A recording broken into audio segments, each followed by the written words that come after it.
نحمده ونستعينه ونستغفره إن الحمد لله نحمده ونستعينه ونستغفره ونعوذ بالله من شرور أنفسنا ومن سيئات أعمالنا من يهده الله فلا مضل له ومن يضلل فلا هادي له وأشهد أن لا إله إلا الله وحده لا شريك له وأشهد أن محمدا عبده ورسوله صلى الله عليه وعلى آله وأصحابه والتابعين وتابع التابعين ومن تبعهم بإحسان إلى يوم الدين يا أيها الذين آمنوا اتقوا الله حق تقاته ولا تموتن إلا وأنتم مسلمون يا أيها الناس اتقوا ربكم الذي خلقكم من نفس واحدة وخلق منها زوجها وبث منهما رجالا كثيرا ونساء واتقوا الله الذي تساءلون به والأرحام إن الله كان عليكم رقيبا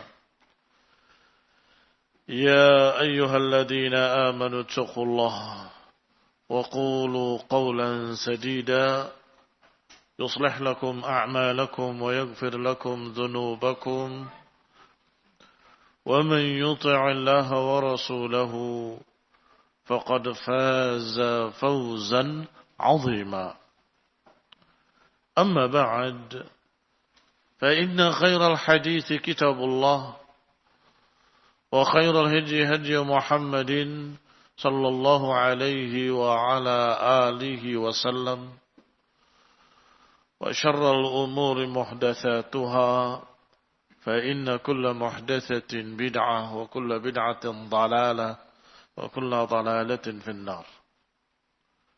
إخواني في الدين أعزكم الله.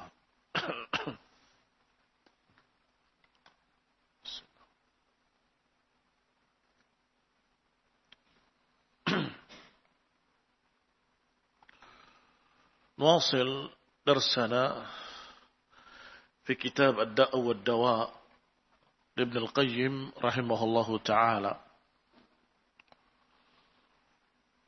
ووصلنا إلى قوله رحمه الله فصل المعاصي تجرئ على العبد أعداؤه.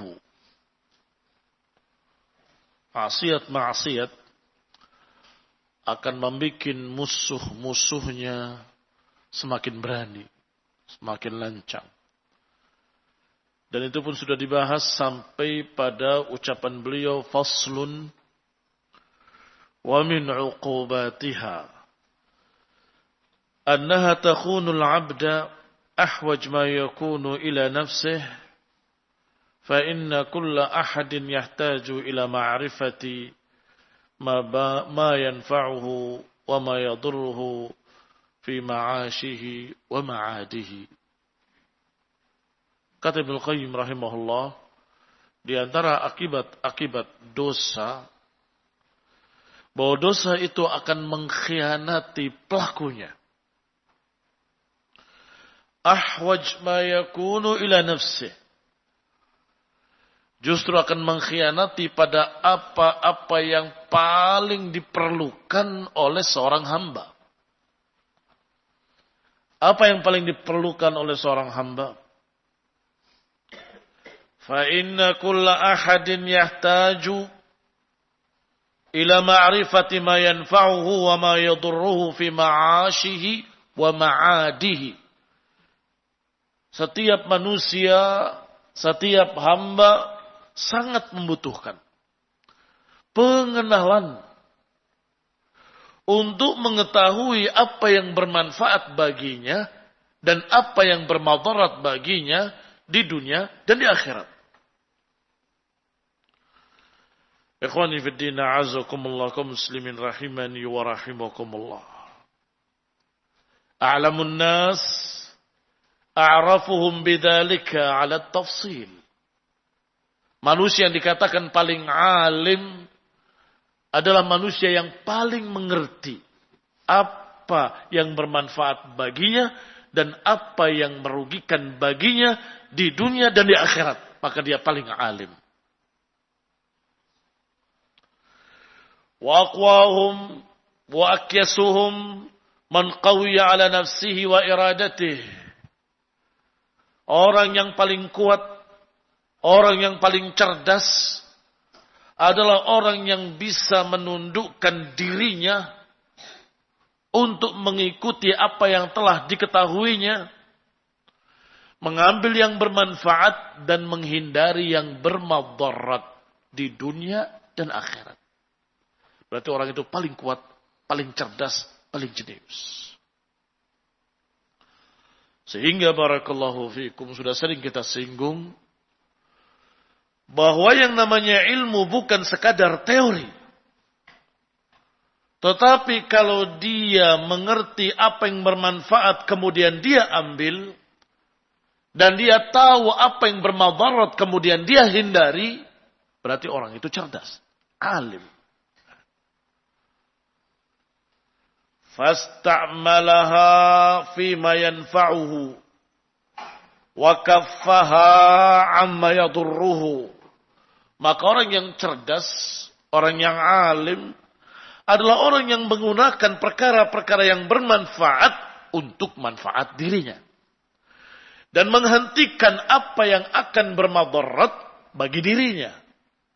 Bukan hanya ukuran dunia dan akhirat. Kamu katakan apa? Kalau ada seorang yang melakukan sesuatu sehingga dirinya terbakar, atau dirinya tersayat, atau dirinya dirugikan. Kamu katakan apa? Bodoh kamu. Iya kan? Dan itu kebodohan kecil. Mengapa kebodohan kecil? Karena yang dirugikan badannya dan dirinya. Di dunia, sesaat. Tetapi yang lebih bodoh lagi adalah kalau dia mengerjakan sesuatu yang menyebabkan dia masuk neraka. Dia berbuat sesuatu yang menyebabkan dia terjerumus dalam neraka Jahannam 70 kharifa. Yang lebih bodoh lagi adalah yang dia lakukan sesuatu yang menyebabkan Allah murka, marah kepadanya. Ini lebih bodoh lagi. Tadi rugi, ini juga rugi. Tadi rugi dunia, ini rugi akhirat. Berarti siapa yang akyas? Siapa yang kayis? Siapa yang cerdas? Orang yang paling kuat, orang yang paling cerdas, orang yang paling jenius, orang yang paling alim adalah orang yang tahu mana yang bermanfaat baginya di dunia dan di akhirat. Kemudian dikerjakan. Dan dia tahu apa yang merugikannya di dunia dan di akhirat. Kemudian dia hindari. Baru cerdas. Kalau hanya tahu saja, tapi enggak dikerjakan, tetap bodoh. Apa contohnya? Saya masih ingat, saya sudah ucapkan di sini. Seorang anak yang tahu api itu bisa membakar. Tapi dia mainan api di kasurnya. Orang tuanya akan bilang, bodoh kamu. Bukankah kamu tidak tahu kalau api itu akan membakar? Tahu sih, Ma. Tahu sih, Bi. Dan terus, kenapa main api di kasur? Itu namanya bodoh. Walaupun tahu. Tetapi tidak beramal dengan sebagaimana mestinya. Bahkan semestinya kalaupun perlu terhadap api tersebut untuk hajat yang bermanfaat, dia akan siapkan perangkat-perangkat kalau terjadi kebakaran. Lihatlah kecerdasan mereka dalam masalah dunia. Setiap ada sesuatu yang berkaitan dengan api atau gas atau sesuatu, mesti ada pemadam kebakaran. Karena khawatir akan terjadi madarat. Barakallahu fikum, yang lebih penting dari itu adalah manfaat di akhirat dan madarat di akhirat. Qala rahimahullah, berkata lagi Ibnu Qayyim rahimahullah.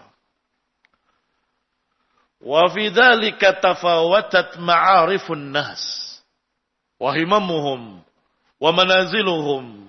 Dan disinilah terjadi perbedaan-perbedaan di antara manusia.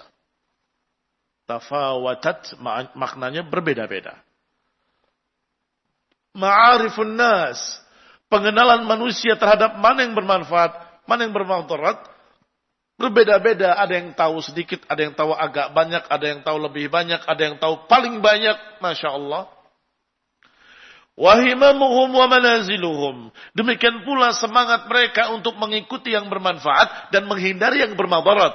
Semangatnya juga berbeda-beda. Ada yang sekedarnya saja, ada yang sangat semangat, ada yang berpikir ini harus sebagai tujuan utama saya untuk mendapatkan manfaat dunia dan manfaat akhirat dan berlindung dari kejelekan dunia dan kejelekan akhirat.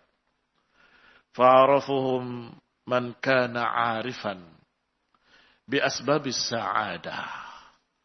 Berarti yang paling pandai di antara mereka adalah yang paling tahu mana jalan-jalan yang akan membahagiakan dan mana jalan-jalan yang akan menyengsarakan. Fiddarain. Orang yang paling pandai adalah orang yang tahu mana jalan-jalan yang membawa kepada kebahagiaan di dunia dan di akhirat. Dan tahu apa yang akan menyengsarakan syakawah di dunia dan di akhirat. Warsyaduhum man athara hadhihi ala hadhihi. Dan yang paling terbimbing adalah orang yang bisa lebih mementingkan yang merupakan jalan-jalan kebahagiaan mengalahkan jalan-jalan kesengsaraan. Berarti dia terbimbing. Arsyaduhum. Yang paling terbimbing. Kama ana asfahahum. Demikian pula sebaliknya yang paling safih, yang paling dungu adalah yang sebaliknya. Mementingkan perkara yang menyengsarakan dan meninggalkan apa yang membahagiakan. Lebih dungu lagi. Yang tadi paling cerdas adalah yang lebih mementingkan jalan-jalan kebahagiaan dan mengalahkan jalan-jalan kesengsaraan. Berarti yang asfahum aksal amr, yang membaliknya. Mementingkan jalan-jalan kesengsaraan, melalaikan jalan-jalan kebahagiaan. Baik, sekarang kembali pada ucapan pertama Ibnu Qayyim. Dosa-dosa mengkhianati seorang hamba yang melakukannya dalam masalah ini.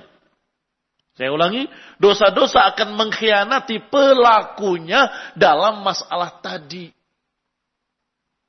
Apa kata Ibnu Qayyim? Wal ma'asi takhunul 'abda ahwaja ma kana ila nafsihi fi tahsil hadzal ilm.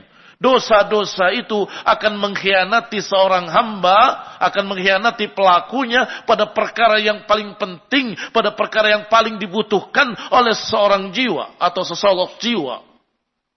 Yaitu fi tahsili hadzal ilm, yaitu dalam mendapatkan ilmu tadi.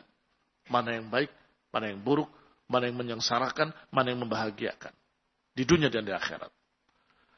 Wa itharul hadzil ashrafil 'ali daim 'ala al-hadzil khasisil adna al-munqati'.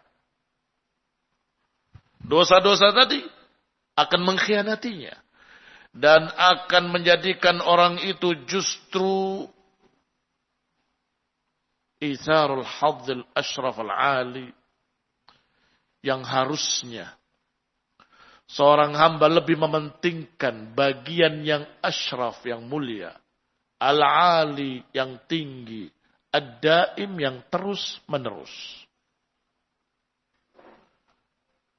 Daripada bagian yang hina, rendah, dan terputus.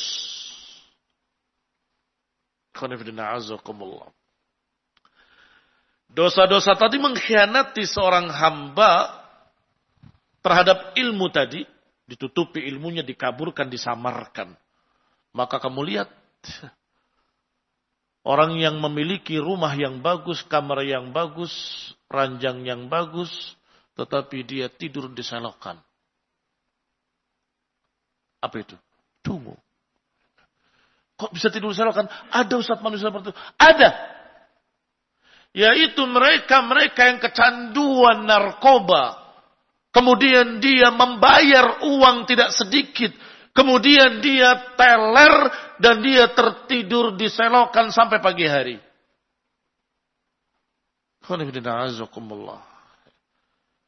Itu baru dunia. Dosa-dosanya menjadikan dia lebih mementingkan kerendahan, kehinaan daripada kemuliaan. Lebih memilih yang kotor daripada yang bersih. Lebih memilih yang najis daripada yang suci. Man yakhunuhu? Siapa yang mengkhianatinya? Kok jiwanya bisa memilih yang salah? Dosa-dosa dia yang mengkhianatinya. Tidak lagi bisa berpikir jernih. Bagaimana menjaga kesehatannya? Justru dia merusak kesehatannya dan membunuh dirinya. Na'udzubillah, di salah satu negara-negara kafir, karena sudah tidak bisa lagi mengatasi, akhirnya melokalisasi. Tidak lagi bisa mengatasi. Akhirnya mengurung saja. Kalau yang mau narkoba di sini. Dibikin batas taman yang luas. Taman luas. Kemudian di situ sediakan narkoba apa yang mereka mau. Tapi tidak boleh keluar dari situ. Setiap hari ada yang mati. Overdosis. Dan itu pemerintahnya membiarkan. Biar suruh pada mati mereka. Yang penting jangan menulari yang di luar. Ikhwan fillah azakumullah, mengerikan. Tinggal tulang dengan kulitnya saja. Mata dalam, kering. Seperti tengkorak. Mati tergeletak. Besok ada yang tersungkur lagi mati. Besok ada yang begitu lagi. Di pojok sana ada yang nyuntik, di pojok sana ada yang minum khamar, di pojok sana ada yang sabu-sabu, ada yang menghisap ini dan seterusnya. Na'udzubillahi min hadzal dhalal. Tetapi yang saya gambarkan mengerikan ini itu kecil dibandingkan dengan masalah akhirat nanti yang lebih mengerikan lagi, yaitu neraka jahanam khalidan fiha. Seharusnya sebagaimana dikatakan oleh Ibnu Qayyim rahimahullah dan sebagaimana dikatakan oleh para ulama seluruhnya tanpa ada perbedaan, kata beliau, harusnya itharu al-hadzil ashraf al-ali ad-daim. Seorang manusia harusnya memilih bagian yang lebih mulia, lebih tinggi, lebih kekal. Mana itu? Jannah. Daripada bagian yang rendah, hina, dan sementara. Yaitu dunia. فَإِذَا وَقَعَ مَكْرُوهٌ وَاحْتَاجَ إِلَى التَّخَلُّصِ مِنْهُ. Kalau terjadi sesuatu yang tidak disukai dan dia ingin lepas daripadanya, khanahu qalbuh, hatinya mengkhianatinya. Dosa-dosanya mengkhianatinya sehingga tidak lagi normal. Di depannya sesuatu yang merusak dirinya. Enggak, saya akan mati, saya akan binasa, saya akan hancur. Tapi terus tangannya maju lagi. Tapi sekali ini aja. Ambil lagi. Besok begitu lagi. Besok begitu lagi sampai binasa. Ya khonibdina azakumullah. Padahal otaknya berpikir bahwa ini menghancurkan saya. Ini membinasakan saya. Tahu. Tapi begitu ingin takhallus minhu. Khanahu nafsuh. Nafsunya mengkhianatinya. Tapi itu enak loh. Itu begini loh. Itu begini loh. Fatahjubuhu adz-dzunub. Fatahjubuhu adz-dzunub, maka dia dihalangi untuk taubat oleh dosa-dosanya. Fatahjubuhu adz-dzunub an kamali hadzal ilm, dan ditutupi pula pandangan hatinya terhadap ilmu tadi. Ini bermanfaat, ini tidak bermanfaat, mulai kabur, tidak jelas. Ini enak, enggak peduli akibatnya. Itu capek. Nggak perlu hasil, nggak dipeduli hasil yang baiknya. wa anil istighal bima huwa aula bihi wa anfa' lahu fid darain. Dan juga ditutupi hatinya, ditutupi pandangannya, ditutupi semangatnya untuk sibuk dengan yang lebih utama, dengan yang akan lebih bermanfaat di dunia dan di akhirat. Dihalangi oleh dosa-dosa tadi. Fa idza waqa makruhun, maka jika terjadi satu yang tidak disukai dan dia ingin melepas daripadanya, tidak bisa. Khanahu qalbuh wa nafsuh wa jawarihuh. Dikhianati oleh nafsunya, dikhianati oleh hatinya, dikhianati oleh anggota badannya. Bayangkan, pikirannya mengatakan jangan, tapi tangannya tetap maju. Jangan. Aduh, jangan. Sehingga saya pernah mendapatkan seseorang, wallahi, saya tidak dusta. Orang itu berkata sambil memegang rokok, ini syaitan sambil ngerokok. Kan aneh. Kenapa dihisap? Padahal mulutnya mengucapkan benar, ini godaan syaitan, ini syaitan iblis, sambil menghisap rokoknya. Apa yang salah pada dia? Pikirannya benar, dikhianati oleh tangannya, dikhianati oleh hawa nafsunya, dikhianati oleh jiwanya sendiri. Barakallahu fiikum, itu mengerikan. Sangat mengerikan. Wa kana bimanzilati rajulin ma'ahu sayf. Kata Ibnu Qayyim, permisalannya seperti permisalan orang yang memiliki pedang. Dan pedang tadi terlalu lama di dalam sarungnya, sehingga berkarat dan susah dicabut. Lazima qirabuhu, maka dia selalu di sarungnya dan gak bisa dilepas. Bihaitsu la yanjadib ma'a sahibihi idza jadabahu, di mana tidak bisa tercabut ketika dia berupaya untuk mencabutnya, enggak bisa. Tiba-tiba datang musuh, menyerang dia, ingin membunuhnya, dan dia ingin melawan, dia mencabut pedangnya, tidak tercabut, terus berupaya untuk mencabutnya, juga tidak tercabut sampai dia terbunuh. Gambaran Ibnu Qayyim sangat bagus sekali. Dia melihat musuh ingin melawan, tapi pedangnya mengkhianatinya. Dia cabut susah, sudah terlalu lama di sarungnya, sudah berkarat, sudah. Muslimin rahimani wa rahimakumullah. Demikian orang-orang tadi yang sudah bergelimang dosa, yang sudah tenggelam dalam dosa. Ketika dia ingin menyelamatkan diri dari akibat dosa yang satu, nafsunya mengkhianatinya. Ketika dia sudah tahu bahwa ini akan merusak, ini akan membahayakan, ini akan membunuh saya, tidak bisa. Dicabut pedangnya, tidak tercabut.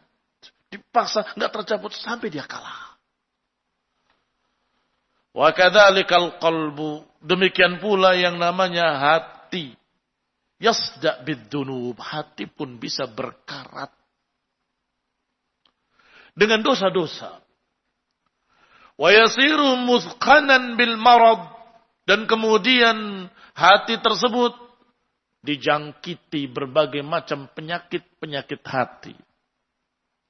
Fa idza taja ila muharabatil adu, ketika dia ingin melawan musuhnya yaitu syaitan dan anak buahnya, lam yajid ma'ahu minhu syai'a, dia tidak memiliki senjata apapun. Dia memakai hatinya sudah berkarat. Dia memandang pandangannya sudah rabun. Dia ingin memakai apalagi senjata yang dia punya. Tidak bisa lagi. Semuanya mengkhianati dirinya. Wal 'abdu innama yuharibu wa yusawilu wa yuqaddim biqalbihi.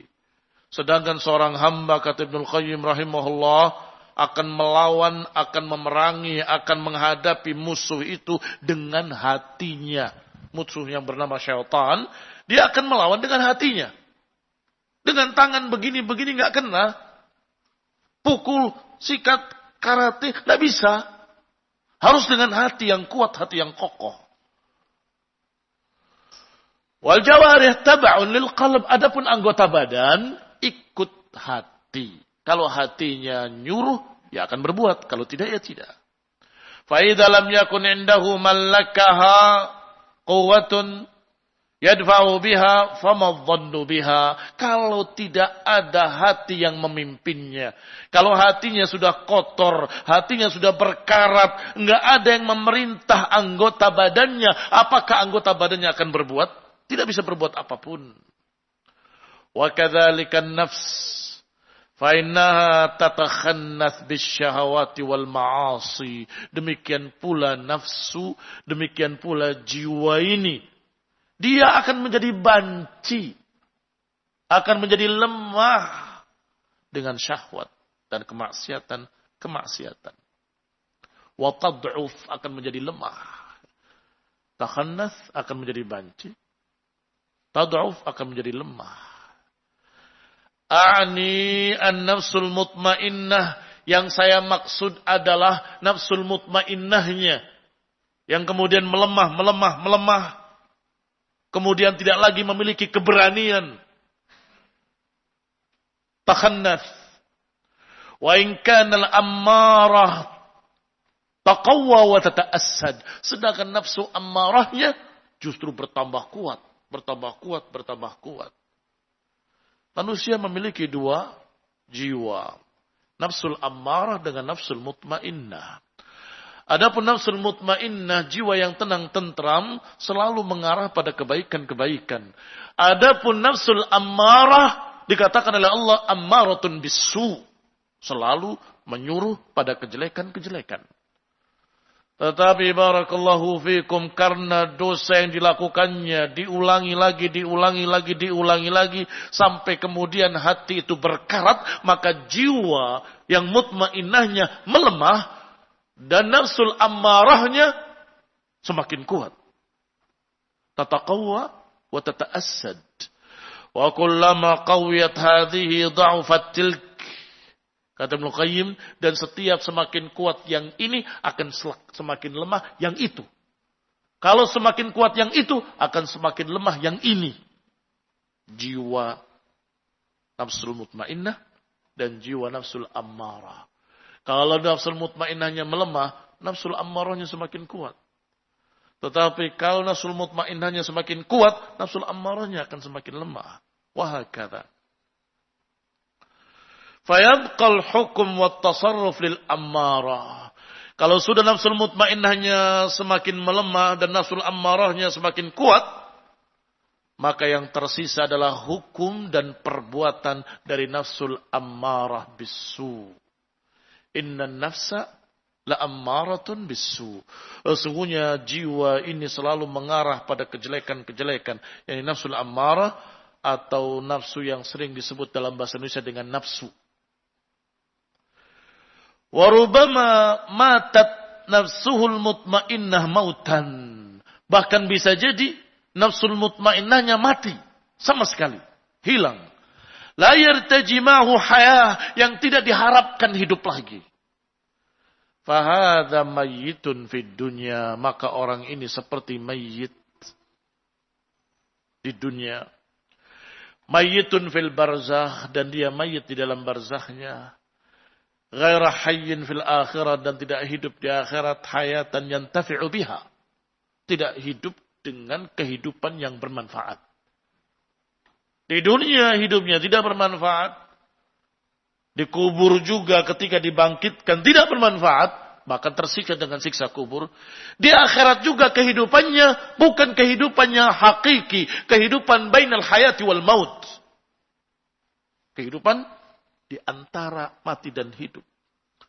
Kalau kita bicara sakit, paling sakit, lebih sakit, dan yang puncaknya sakit. Setelah itu apa? Mati. Nah, orang dalam keadaan disiksa, di puncaknya rasa sakit, tapi tidak mati. Na'udzubillah min dzalik. Bayangkan sakit yang sudah harusnya mati, tapi nggak mati-mati. Kullama nadijat juluduhum baddalna juludan ghairaha. Setiap kulit-kulitnya ini kering, terbakar, hangus, maka Allah ganti dengan kulit yang baru. Liyadzuqal azab, untuk merasakan azab. Ikhwan ibn a'azakumullah muslimin rahimani wa rahimakumullah. Apakah itu disebut hidup? Tidak juga. Apa dikatakan mati? Tidak juga. tersiksa terus-menerus. Bal hayatuhu hayatun yudrik bihal alam faqat. Bahkan kehidupannya dia di akhirat nanti adalah kehidupan yang hanya untuk merasakan adab. Kehidupannya hanya kehidupan untuk merasakan sakitnya disiksa. Wal maqsudu anna al-'abda idza waqa fi shiddatin aw kurbatin aw baliyatin khanahu qalbuhu wa lisanuhu. Maksudnya adalah bahwa seorang hamba jika terjadi padanya kesusahan, bencana, musibah, dan seterusnya, hatinya dan lidahnya dan anggota badannya akan mengkhianati dirinya. Dikatakan yakhunuhu, akan dikhianati oleh hatinya dan lidahnya dan anggota badannya dari apa yang paling bermanfaat. Fala yanjadib qalbuhu littawakkul 'ala Allah. Ini orang sedang diadab, disiksa dengan berbagai macam musibah di dunia. Bencana, rasa sakit, musibah, segala macam kesengsaraan. Tentunya dia ingin selamat dari itu. Biasanya seorang muslim kalau mendapatkan musibah akan rujuk. Ya Allah, ampunilah aku, kan begitu. Tetapi kali ini, kali itu, dosa-dosanya mengkhianati. Gampang. Kesana saja. Ada dukun fulani. Kamu datang, besok hilang. Astagfirullah. Justru bertambah dengan kesyirikan. Kalau tidak, ada jimat fulani. Kamu pakai di tanganmu, cincin tersebut, kamu terlindungi dari segala macam madarat. Bayangkan yang harusnya dia bisa kembali saat itu, bertaubat dan menyesal, justru sebaliknya bertambah jauh, bertambah jauh, bertambah jauh. Fala yanjadibu qalbuhu littawakkul, bukan terseret kepada tawakal kepada Allah, meratap kepada Allah, kembali kepada Allah, wal inabah ilaih, wal jam'iyyati alaih. Bukannya dia kembali kepada Allah, meratap kepada Allah, minta ampun pada Allah, bergantung pada Allah. Tidak. Justru sebaliknya, semakin menjauh dari Allah, semakin bermaksiat, semakin berbuat kesyirikan, semakin dia berbuat kekafiran. Yang harusnya dia tadarru' wa tadallul wal inkisar baina yadayhi. Yang seharusnya dia tadarru', tunduk, wa tadallul, merendah di hadapan Allah, wal inkisar, menangis, meratap di hadapannya. Wala yutawi'uhu lisanu lidzikrihi, tetapi lidahnya susah untuk digerakkan mengucapkan kalimat astagfirullah wa atubu ilaih. Tidak bisa. Lidahnya keluh untuk mengucapkan kalimat dzikir. Wa in dzakarahu bilisanih, kalaupun ternyata lidahnya bisa mengucapkan, lam yajma' baina qalbih. Ketika lidahnya berhasil mengucapkan la ilaha illallah atau mengucapkan dengan kalimat-kalimat taubat, astagfirullah wa atubu ilaih, dan seterusnya, hatinya tidak sinkron. Tidak ikut hatinya.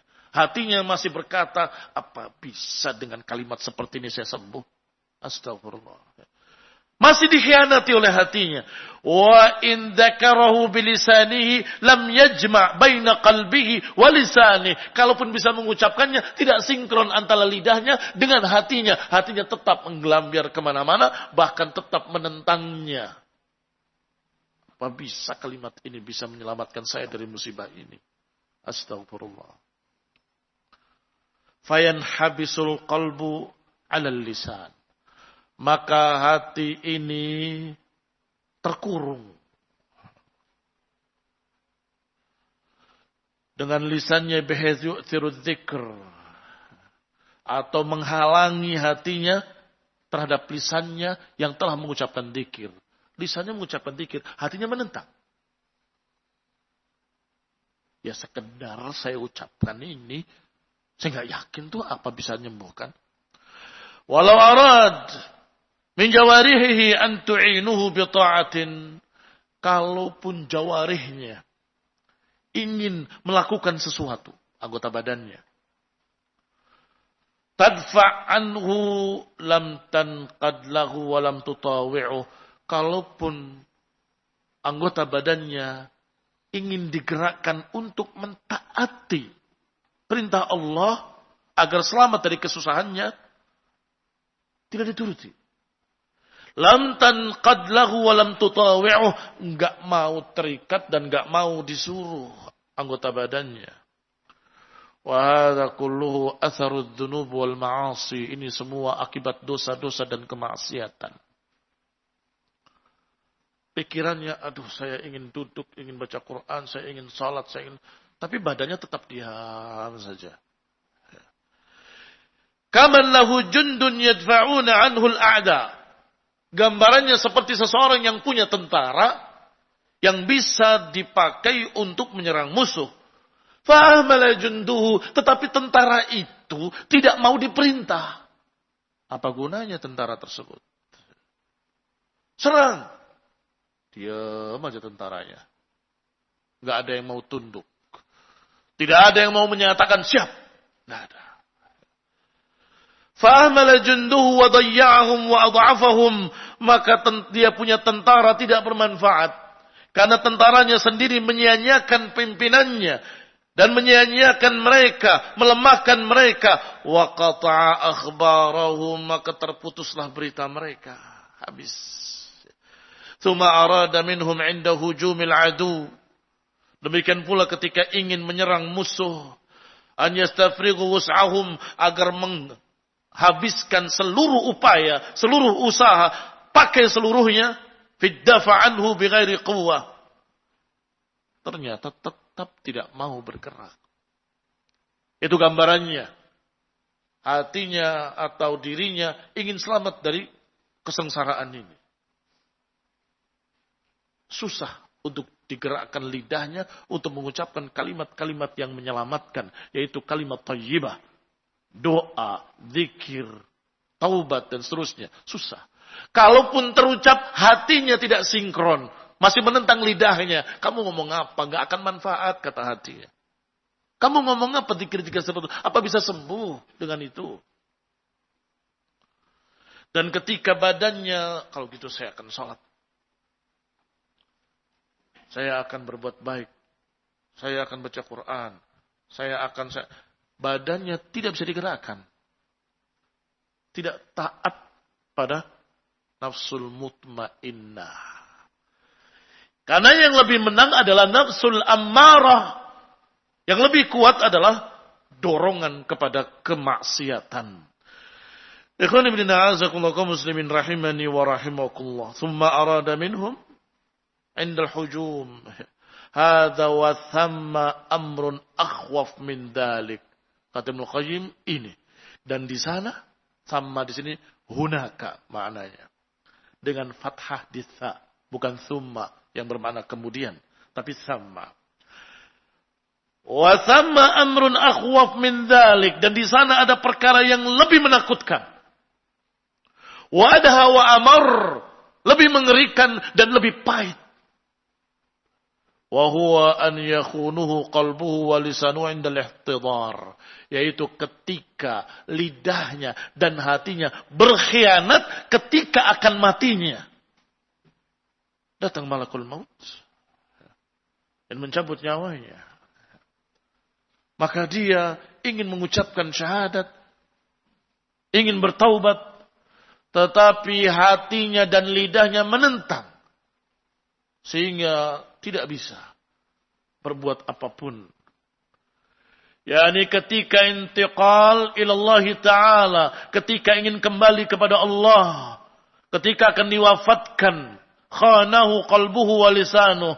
Farubbama ta'adzara alaihi nutqu bisyahada. Sehingga bisa jadi dia terhalang untuk tidak bisa mengucapkan la ilaha illallah.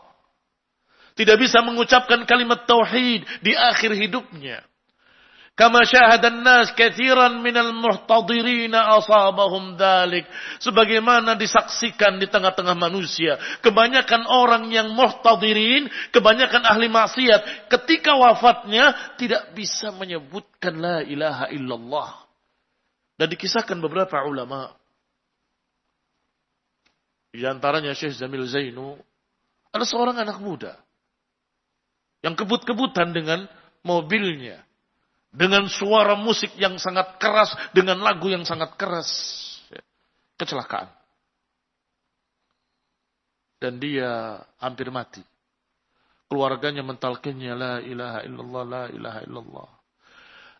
Wallahi anak muda tersebut tidak mengucapkan kecuali bait terakhir dari lagu di mobilnya. Terus diulang-ulang kalimat itu. Sampai matinya. Tidak bisa mengucapkan la ilaha illallah. Khanahu lisanuh. Khanahu qalbuh. Karena apa? Karena dosanya dan kemaksiatannya. Jangan anggap enteng masalah musik dan lagu-lagu. Jangan anggap enteng masalah nyanyian-nyanyian. Ternyata bisa menghalangi seseorang dari husnul khatimah. Bisa menghalangi seseorang untuk mengucapkan kalimat la ilaha illallah di akhir hidupnya. Kama syahadan nas katsiran minal muhtadirin. Hatta qila li ba'dihim, hingga dikatakan pada seseorang yang akan wafat. Qul la ilaha illallah. Dia berkata, la astati an aquluha. Aku tidak bisa. Orang lain lagi ditalqin ketika akan wafatnya. Qul la ilaha illallah. Tiba-tiba dia hanya berkata, ruh, halbat, thumma qadha, kemudian mati. Hanya menyebut kambing, sapi. Ruh. Alabtuk. Kalahkan engkau. Gak tahu siapa yang dikalahkan.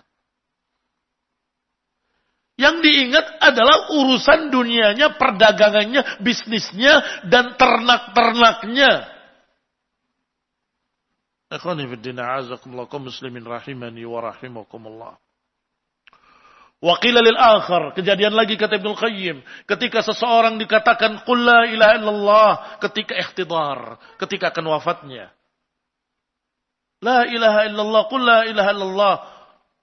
Orang tadi hanya berkata, ya rubba qailatin yawman wa qad ta'ibat, kaifa at-tariq ila hamamin munjabi. Duhai, kiranya ada seorang wanita pada satu hari yang bertanya kepadaku dengan lelah, mana jalan menuju hammam munjabi. Syair yang dibacakan. Syair yang disebut atau yang dibacakan oleh mereka dalam urusan cinta kasih gombal. Saya katakan gombal karena nggak ada kejujuran di dalamnya. Hanya nafsu. Hanya birahi. Setelah terpuaskan birahinya selesai. Nggak ada lagi tadi cinta muluk-muluk tadi. Ikhwan ibn a'azakumullah, kisahnya Hamam Munjab adalah ketika ada seseorang di zaman jahiliyah bertemu dengan seorang wanita. Wanita ini, wanita muda, mencari-cari tempat pemandian umum yang biasa dia ke situ, gak ketemu. Sampai lelah, ketemu dia. Tolong di mana Hamam Munjabi? Oh ada, dalam, masuk. Dimasukkan ke rumahnya. Udah terpikir dia untuk berzina dengannya. Dia tawarkan ini, dia tawarkan itu. Ketika wanita tadi sudah merasa, maka dia berkata, sebentar.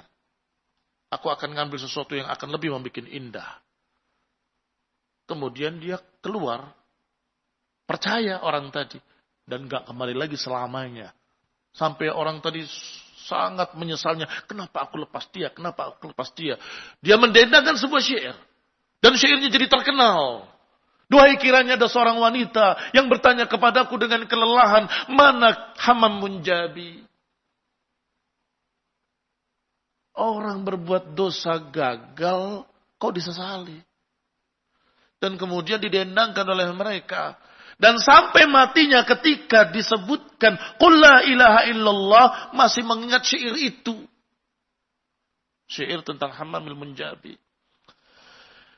Assalamualaikum warahmatullahi wabarakatuh. Wa rahmatullahi wa sallallahu Muhammadin wa ala alihi wa ashabihi wa sallam tasliman katsiran. Subhanakallahumma bihamdika asyhadu an la ilaha illa anta astaghfiruka wa atubu ilaik. Wassalamualaikum warahmatullahi wabarakatuh.